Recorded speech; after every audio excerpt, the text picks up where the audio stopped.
Expendables 4 or Expend4bles, however you want to say this freaking movie, is now out in theaters. I recently watched the first 3 films on Tubi, and I was not impressed, and I really don't like this franchise. So how did Expendables 4 turn out? Well, let's talk about it.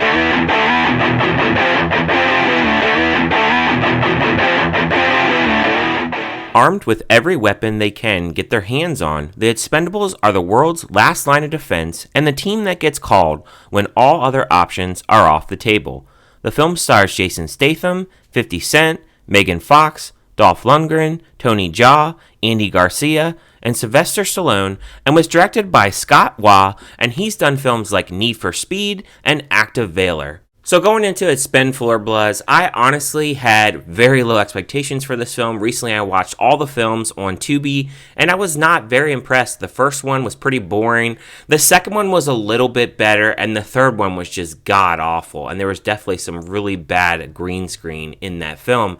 And so with this one, when I watched the trailer, the first thing I said to my friend was, man, this thing looks super cheap. It looks like a Netflix film, maybe even lower than a Netflix film. It looks like they just did not put effort into the film. So I really thought this film was going to be absolutely horrible, and it definitely was. I really struggled to come up with positives for this film. The 3 that I came up with, they're so minor that it's kind of laughable, really. Megan Fox looks hot. Jason Statham, he kills a few people, which I guess is cool, and there's some bombs going off. The film, though, is just so abysmal. There's so much green screen on here, and you can notice it. They just put no effort into the film. There's one part where they're flying in a plane, and the plane looks absolutely fake. It doesn't even look like they're even flying. They're flying over these PlayStation 2-like graphics in the film.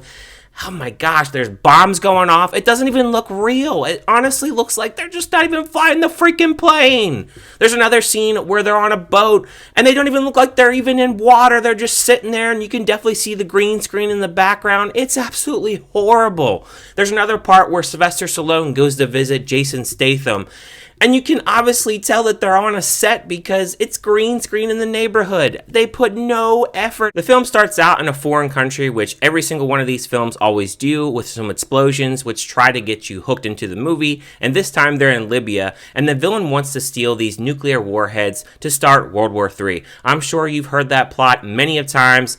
And this villain, speaking of him, he is absolutely boring. He's so forgettable. He's not even menacing. I think my next door neighbor's dog is more menacing than this villain is. And he's just so generic with what the plot that they actually throw to him. He just has no impact that I even forgot his name. Sylvester Stallone is in the movie for about 15 to 20 minutes, and I really did care less about what they actually did with his character. I thought it was just stupid writing altogether. Jason Statham, he goes on the run to Thailand to actually recruit this other guy that he wants to recruit to the Expendables. And then meanwhile, they have a whole new team here. They have 50 Cent, they have Megan Fox, who is Jason Statham's former girlfriend, a couple of new characters, and Dolph Lundgren, which to me, they didn't seem like the greatest team, and most of them are just not that great at acting, especially 50 Cent. He's absolutely terrible with his acting and line delivery. And speaking of the dialogue in this film, it's absolutely horrible. Can't tell you how many times I just rolled my eyes at some of the dialogue choices in here. Like I was saying, the green screen is so bad in here, so when they actually get up to the boat, it just doesn't even look like they're even in water. It's really that bad. And of course, when they get on this boat, and majority of the Expendables are on the boat, and then Jason Statham isn't there yet at that point, they actually get captured by these guys on the boat, and of course they get double crossed. How many times have you heard that in an action film? The fight styles and the choreography, they're pretty standard. You've seen them many times in an Expendables movie, people getting killed just in like normal kinds of kills, but it doesn't even really matter because everything is in CGI blood, which is not very impressive. There is one stunt though that where I was like, so they're driving these 2 vehicles, and the guy jumps from one vehicle to another to try to kill someone, and the vehicle is still driving even though nobody is in the driver's seat. I definitely had a laugh at that.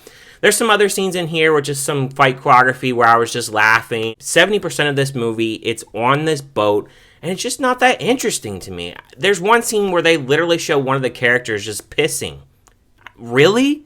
Like, did we need that at all?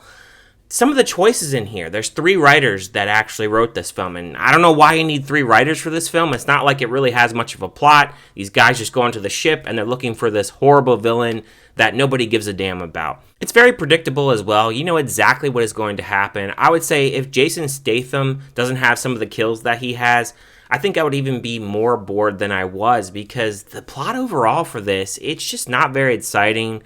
I don't know what they were thinking making a 4th one here, especially with all these random characters and random actors in the Expendables.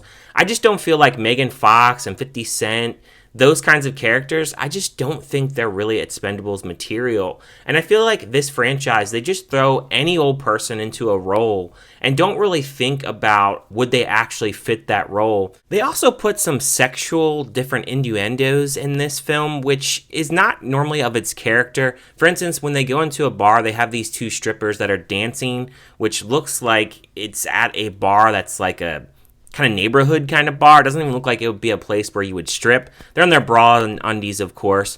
And then there's another part within that said bar where Sylvester Stallone is looking for this ring, and his ring is on top of a dildo, and I did not laugh at that joke at all. And then you have other things in this film where Jason Statham is being a bodyguard for this web streamer, and he's talking about how he's going to screw all these girls, and I was just like, this is just wasted stuff. Like, this stuff isn't making me laugh. They try to throw those little jokes in there. They also try to make fun of this guy, whether he's Jumbo or whether he's Shrimp. I just didn't laugh at anything here. I thought it was just so childish and just so stupid. Overall, for me, though, I would give a score of this film a 1 out of 5. I just did not like this film whatsoever. I think it is the worst in the series, but that really doesn't say a whole lot because the franchise is not very good as a whole. I don't think I would watch any of these again, maybe 2, maybe, but that isn't saying a whole lot. Overall, these films just don't really interest me, and I feel like they just throw a bunch of big-name actors at the screen and really just don't think about writing a decent story. And what's crazy, too, is this film was $100 million to make, and I have no idea where the budget went. Maybe some of the characters, they took majority of the budget, maybe some of the promotion, but I just don't see where they spent the money wisely in this movie. And I will say that if you do want to check out this movie, you do not have to watch any of the other Expendables movies. They do not connect whatsoever. They all have different directors. They all have different villains. So you are free to see this if you have not seen any of the other films. But I highly recommend that you completely skip this and wait till it goes on like Netflix or something. Do not waste your money. It is not worth your time. Thank you guys for watching. If you have seen this film, let me know what you guys thought about it. Did you like it? Did you hate it? Did you just think it was kind of meh? Thank you guys for watching, and I will see you guys on my next review.